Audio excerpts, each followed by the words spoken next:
along kang honang han ka chito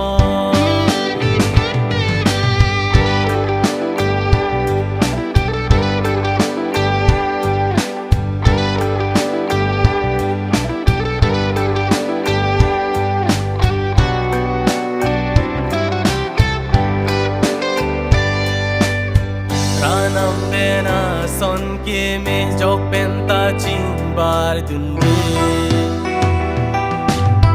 bangbari dam si mo ve nang sonara je ki me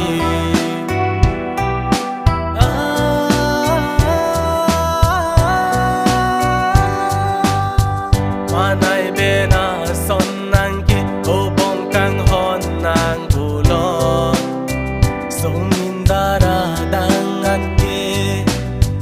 jong heri tar lip tame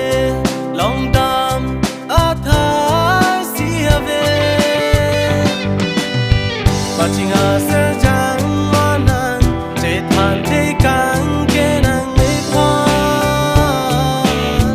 machinga se jang manang je than te kang ke nang me phan nasi lo jui ma o ne manguna serja pu thor bang thu thanang la ne dunga pu thor bang thu thanang la ne dunga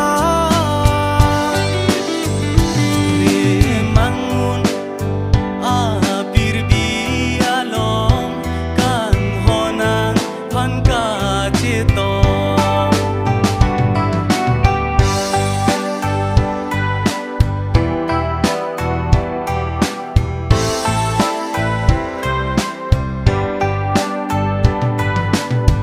nang le do a son te bong la bang so min dara long jong si ni le bo che long do ji ne seng ve karong la kha dang si ne une pina son kaya jong ne mangun a pirbi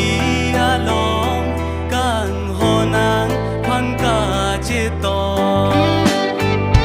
nang seng kang sam ten la ne phan pa jilo la mi re san tu me kur nang prang awe de che nam nang ne dungan tu me kur nang prang awe de che